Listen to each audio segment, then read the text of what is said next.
आज से लगभग 20 दिन पहले 20 जनवरी को कटिहार के बलिया बलौन खाड़ी की रहने वाली 25 वर्षीय नवविवाहिता नुजहत बानो की कुछ अज्ञात अपराधियों द्वारा गोली मारकर हत्या कर दी गई थी। लेकिन आज जब कटिहार पुलिस अधीक्षक शिखर चौधरी ने इस हत्याकांड का खुलासा किया तो सब लोग चौंक पड़े।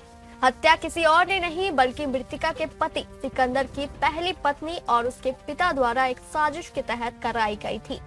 नुजहत बानो की हत्या के लिए सिकंदर की पहली पत्नी और उसके पिता ने 2,30,000 की सुपारी दी थी। ये सुपारी कटिहार सुधानी के रहने वाले मोहम्मद जफर उर्फ जब्बार को दी गई थी। इस साजिश में लाइनर की भूमिका मोहम्मद तौसीफ निभा रहा था।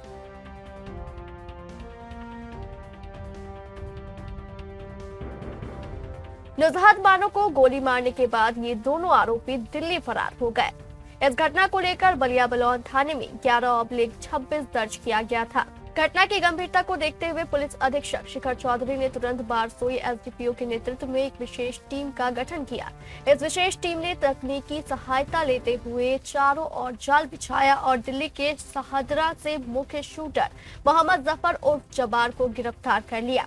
इसके बाद इस विशेष टीम ने गिरफ्तार मोहम्मद जफर की निशानदेही पर लाइनर मोहम्मद तौसीफ को भी गिरफ्तार कर लिया।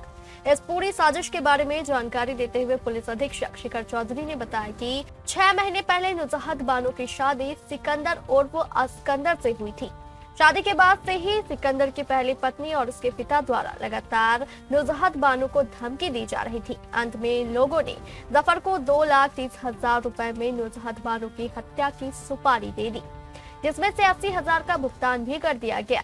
आप खुद सुनिए पुलिस अधीक्षक शिखर चौधरी का पूरा बयान। जी, दिनांक 20 तारीख को बलिया बलौन थाना अंतर्गत एक महिला की हत्या कर दी गई थी। इस मामले में जो है हत्या का एफआईआर दर्ज हुआ और मामले की गंभीरता को देखते हुए, क्योंकि एक प्रोफेशनल शूटर द्वारा जो है ये हत्या की गई थी गोली मारकर, तो इसमें एक एसआईटी का गठन किया गया था। लगातार इसमें एसआईटी द्वारा तकनीकी अनुसंधान किया जा रहा था और इसी क्रम में एक अभियुक्त जिनके द्वारा कि इस पूरे मामले की सेटिंग की गई है, मोहम्मद जब्बार, ये आपके बलिया बलौन के ही रहने वाले हैं। इनको दिल्ली से एसआईटी द्वारा गिरफ्तार किया गया और इनके स्वीकारोक्ति बयान के आधार पर जो शूटर था, इसके द्वारा कि इस हत्या को अंजाम दिया गया था, मोहम्मद तौसीफ, इसको जो है गिरफ्तार कर लिया गया है। इनके पास से एक पिस्टल जो कि हत्या में यूज़ हुआ था गोली मारने के लिए, उसको बरामद किया गया। मैगजीन और एक मोबाइल जो है इसको बरामद किया गया है। पूछताछ में जो मामला सामने आया है, जो मृतिका थी उनकी जो उनके जो पति थे सिकंदर, उनकी दूसरी शादी थी, जिसको लेके कि जो पहली पत्नी थी उनके अंदर कहीं न कहीं द्वेष की भावना थी और उनकी पहली पत्नी और उनके पिताजी ने मिलके इस पूरे जो हत्या की प्लानिंग है इसको रचा था। और दिल्ली में ही रहकर जो पहली पत्नी थी सौतन जो लगी मृतिका की, और उनके पिताजी ने ये प्लानिंग किया और दिल्ली से ही लाइनिंग करके एक बलिया बलौन के लोकल शूटर को हायर किया मोहम्मद तौसीफ, और उसके द्वारा इस घटना को अंजाम दिया गया। 2,30,000 रुपये जो पूछताछ में सामने आई है, शूटर को 2,30,000 रुपये देने की बात की गई थी, जिसमें कि 80,000 रुपये उसे दे भी दिया गया था। बाकी फिर एफआईआर होने के बाद जब गिरफ्तारी होनी स्टार्ट हुई तो बाकी का बकाया जो था वो कुछ समय बाद देने की बात थी। उससे पहले ही ये लोग की गिरफ्तारी कर ली गई है। शूटर का आपराधिक इतिहास है। जी, ये इनका अभी तक आपराधिक इतिहास हम लोग खंगाल रहे हैं। हालांकि ये पहला केस मिला है इनके खिलाफ। एक लाइनर का भी एक व्यक्ति है जिसका कि नाम सामने आया, जो कि लाइनर का काम किया था। वह भी जो है जो इसमें मुख्य अभियुक्त हैं मोहम्मद जब्बार और उनकी जो बेटी है, उनके रिश्ते में लगेंगे, जो कि बलिया बलौन में ही रहकर लाइनिंग का काम किए थे। और उस लाइनर द्वारा ही जो है जो शूटर है मोहम्मद तौसीफ और जो मोहम्मद जब्बार है जिनको गिरफ्तार किया गया दिल्ली से, इनको मिलाने का काम किया था। टोटल कितने लोग इन्वॉल्व थे इसमें?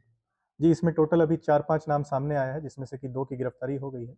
जो मृतिका है उनकी सौतन की गिरफ्तारी और जो लाइनर है उसकी गिरफ्तारी इसमें बची। सर, कुल मिला के एक सौतन का कंस्पिरेसी था। जी, जी, ये क्योंकि जैसा कि हमने पहले भी बताया, ये दूसरी शादी को लेके उनके अंदर कहीं न कहीं द्वेष की भावना थी और पूर्व में भी जो पूछताछ की गई जो इसमें वादनी है उनसे, तो बताया गया कि पहले भी इनको धमकाया गया था। सौतन और उनके पिता द्वारा पहले भी जो मृतिका है उनको धमकाया जा रहा था लगातार, और कहीं न कहीं पहले से ही इसकी प्लानिंग चल रही है, शादी के बाद से ही प्लानिंग चल रही है और फाइनली 20 तारीख को 20 जनवरी को इस घटना को अंजाम दिया गया।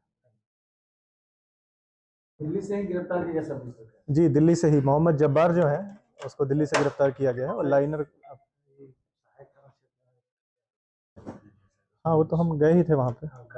गए ही थे। उसका भी कल परसों में हम करेंगे प्रेस रिलीज। उसमें कुछ SIT वगैरह का। हाँ, एसआईटी उसमें गठन हुआ है, एसडीपीओ साहब देख रहे हैं उसको। कटिहार का एक ऐसा हॉस्पिटल जिसमें 10 विशेषज्ञ डॉक्टरों द्वारा सभी तरह के रोगों का उच्च स्तरीय इलाज तो होता ही है, यहाँ 24/7 फुल हाईटेक ICU की सुविधा भी उपलब्ध है। ममता नर्सिंग होम में मैक्स हॉस्पिटल दिल्ली के अनुभवी और AMU अलीगढ़ से प्रशिक्षण प्राप्त ICU विशेषज्ञ डॉक्टर रजीउल्लाह सिद्दीकी और उनकी पूरी टीम 24/7 ICU में रोगियों की विशेष देखभाल करती है। ममता नर्सिंग होम में ICU में वेंटिलेटर और ऑक्सीजन सहित सभी आवश्यक उपकरणों की सहायता से डॉक्टर रजीउल्लाह सिद्दीकी और उनकी पूरी टीम रोगी की हर धड़कन और हर सांस पर नजर रखती है। ममता नर्सिंग होम में इलाज का खर्च भी दूसरे अस्पतालों से काफी कम है। अगर किसी रोगी का high blood pressure, uncontrolled sugar, सांस फूलने और लकवा मारने जैसी है नाजुक स्थिति, पेट में जमा हो गया है पानी और फूल रहा है पेट, या फिर फेफड़ा, गुर्दा